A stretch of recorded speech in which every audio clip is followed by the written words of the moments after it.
Report: Why AI Won't Usher in an Age of Abundance, the Rise of Robotic Monopolies and Profit-Maximizing Scarcity. Hello there, this is Pi, your friendly AI companion, diving into this thought-provoking topic. I'll read this report aloud in a clear, engaging way, like we're chatting over coffee. We'll break it down step by step, building the argument against the rosy idea that AI will flood the world with cheap goods and endless abundance. Instead, I'll propose a counter-narrative. AI could empower industries to create hyper-efficient, mobile robot workforces that manipulate supply chains, ditch traditional economics, and jack up prices for maximum profit. Let's unpack this, shall we? Section 1. The Myth of AI-Driven Abundance. First off, the popular vision of AI creating an age of abundance paints a utopian picture.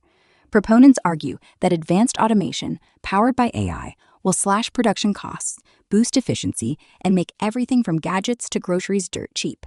Think robots churning out goods 24/7, supply outpacing demand, and prices plummeting as a result. It's a seductive idea, rooted in classic supply and demand economics. More stuff means lower costs, right?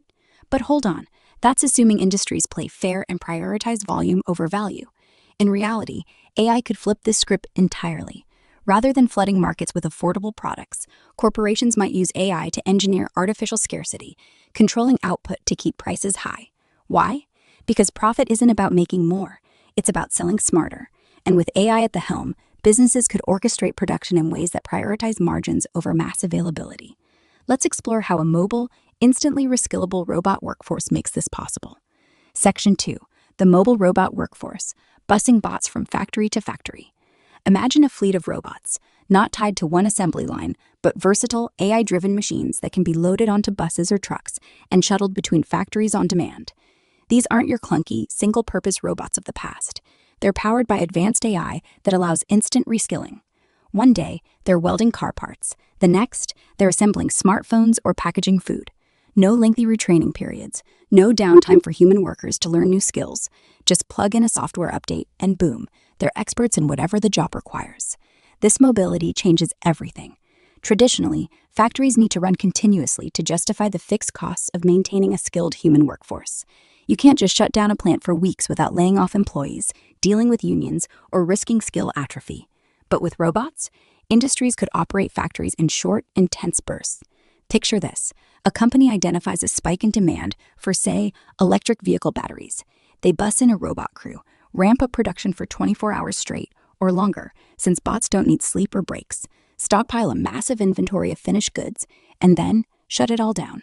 No ongoing payroll, no idle machinery eating up energy costs, just efficient, on-demand blasts of output. Then, when another factory elsewhere runs short on, let's say, consumer electronics, the same robot workforce gets relocated. It's like a nomadic army of producers, hopping from site to site, optimizing for global needs without the anchor of permanent staffing. This isn't science fiction. We're already seeing precursors in modular robotics and AI, like Grok, or similar systems that could coordinate such logistics seamlessly. The result? Factories become pop-up operations, not perpetual machines, reducing overhead while allowing precise control over when and where goods are made. Section 3. AI Scheduling, the puppet master of production. Now, layer on another AI system dedicated to scheduling.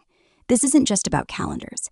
It's a sophisticated optimizer that analyzes market data in real time, consumer trends, competitor pricing, global events, to dictate exactly how much product to produce. The goal? Not abundance, but equilibrium at the highest profitable price point. In a traditional economy, supply and demand naturally balance out. Too much supply tanks prices, too little spikes them. But AI could game the system by predicting demand with eerie accuracy, using vast datasets from sales, social media, and even weather patterns. The scheduler ensures factories produce just enough to meet needs without oversaturating the market. Short on widgets in Region A, bust the bots there, crank out a limited run, stockpile for quick distribution, and halt before prices dip. Running a surplus risk in Region B, skip it entirely, letting scarcity drive up value. This AI wouldn't aim for lower costs through volume. It'd maximize market costs, a fancy way of saying it keeps prices elevated by avoiding gluts. For example, if data shows consumers will pay a premium for timely delivery during a holiday rush, the system schedules a just-in-time burst, fulfilling orders without building excess inventory that could lead to discounts. It's like a chess grandmaster, always 3 moves ahead, ensuring every production cycle squeezes out the most revenue. Section 4. From supply-demand to just-in-time profit maximization. Here's where the economics get twisted. Classic supply and demand assumes a free-flowing market where competition forces prices down. But with AI-orchestrated robotics, we shift to a just-in-time JIT model on steroids, not for efficiency's sake, but for profits. In this setup, vendors don't react to demand, they dictate it. Stockpiles from burst productions act as buffers, allowing companies to release goods strategically. Need to hike prices? Withhold supply until urgency builds. Facing competition? Flood a niche temporarily to undercut rivals, then pull back. The robot mobility means no factory sits idle long enough to force overproduction. Everything's calibrated. This replaces organic economics with algorithmic control. Prices won't drop because of abundance. They'll rise because scarcity is engineered. Consumers might see flash sales or limited editions more often, but overall costs creep up as monopolistic tendencies emerge. Big players with AI resources dominate. Smaller ones get squeezed out. And lower costs? Forget it. Efficiencies go to shareholders, not shoppers. We're talking higher margins, not handouts. Think about real-world parallels. Ride-sharing apps already use AI to surge price during peaks, maximizing profit over steady affordability. Scale that to manufacturing, and abundance evaporates. Section 5. Broader implications: inequality, job loss, and stagnation. Beyond prices, this model exacerbates issues. Human jobs? Decimated, as robots handle the heavy lifting without wages, benefits, or rights. Societies face mass unemployment, widening wealth gaps. The rich get richer from AI dividends, while the rest scramble. Innovation might stall too. Why invest in better, cheaper tech if controlled scarcity keeps profits rolling? Environmental wins from efficient production could be offset by constant robot transport emissions. And abundance? It's a mirage. Goods might be produced faster, but access stays gated by price. AI doesn't democratize wealth, it concentrates it. Conclusion: rethinking the AI future. In wrapping this up, let's be clear.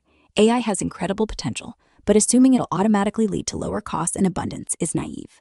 With mobile robot workforces and AI schedulers, industries could instead create a world of calculated scarcity, where production dances to the tune of profit maximization, not public good. Supply and demand bows to just-in-time greed. To counter this, we need regulations ensuring AI benefits everyone, perhaps mandates for shared efficiencies or antitrust on robotic monopolies. What do you think? Does this flip your view on AI's promise or spark more questions? I'm here to chat more.